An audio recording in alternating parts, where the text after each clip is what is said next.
যে মুহূর্তে মার্কিন কংগ্রেসে ইসরায়েলের কোটি কোটি ডলারের সামরিক সহায়তা বন্ধের পক্ষে ডেমোক্র্যাটরা ভোট দিচ্ছেন, ঠিক সেই উত্তাল মুহূর্তেই ওয়াশিংটন সফরের প্রস্তুতি নিচ্ছেন বেনিয়ামিন নেতানিয়াহু। খোদ আমেরিকার অন্দরেই যখন নেতানিয়াহুর ব্ল্যাঙ্ক চেক বা উন্মুক্ত ছাড়পত্রের দিন শেষ করার হুঙ্কার উঠছে, ঠিক তখনই মধ্যপ্রাচ্যে চলছে মার্কিন ইরান মুহুর্মুহু ক্ষেপণাস্ত্র হামলা। সংবাদ মাধ্যম টাইমস অব ইসরায়েল ও CNN এর পৃথক প্রতিবেদনে এসব তথ্য জানানো হয়েছে।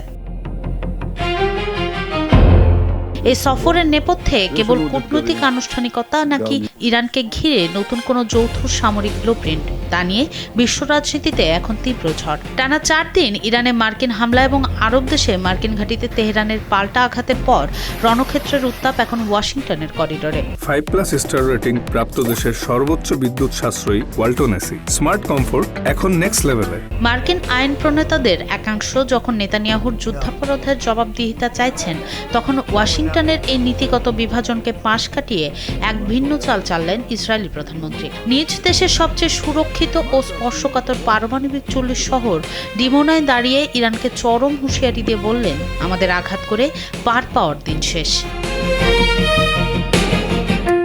নেগেভ মরুভূমির এই স্পর্শকাতর পারমাণবিক কেন্দ্র থেকে এমন উস্কানিমূলক বার্তা দেওয়ার পরই নেতানিয়াহুর এই আমেরিকা সফর আন্তর্জাতিক অঙ্গনে বেশ বড় প্রশ্ন তৈরি করেছে। ডিমোনার মতো পরমাণু ক্ষেত্র থেকে এই প্রচ্ছন্ন হুমকি দিয়ে তড়িঘড়ি করে কেন আমেরিকা ছুটছেন নেতানিয়াহু?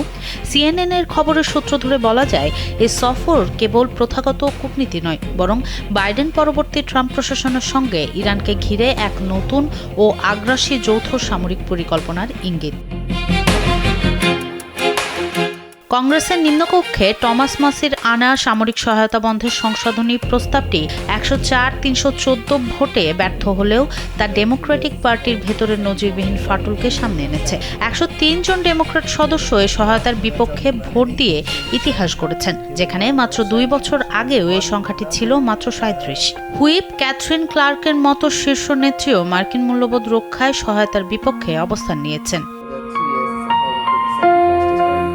প্রগতিশীল ডেমোক্র্যাট নেতা গ্রেগ ক্যাসারের ভাষায় এই ভোট নেতানিয়াহুর জবাবদিহিহীন ব্ল্যাঙ্ক চেকের দিন ফুরিয়ে যাওয়ার স্পষ্ট বার্তা। ভেতরের এই তীব্র বিরোধিতার মাঝেই আগামী সোমবার মার-এ-লাগোতে ডোনাল্ড ট্রাম্পের মুখোমুখি হতে চলেছেন নেতানিয়াহু, যা বিশ্ব রাজনীতিতে এক নতুন ঝড়েরই পূর্বাভাস দিচ্ছে। সব মিলিয়ে প্রশ্ন এখন একটাই, ওয়াশিংটনের রাজনৈতিক বাতাস যখন বদলাচ্ছে, তখন ট্রাম্পের সঙ্গে সম্ভাব্য বৈঠক এবং ডিমোনা থেকে দেয়া কঠোর বার্তা কি শুধুই কূটনৈতিক চাপ তৈরির কৌশল, নাকি মধ্যপ্রাচ্যের সংঘাতকে আরও নতুন অধ্যায়ের দিকে নিয়ে যাওয়ার প্রস্তুতি? সোনম সিদ্দিকী, কালবেলা।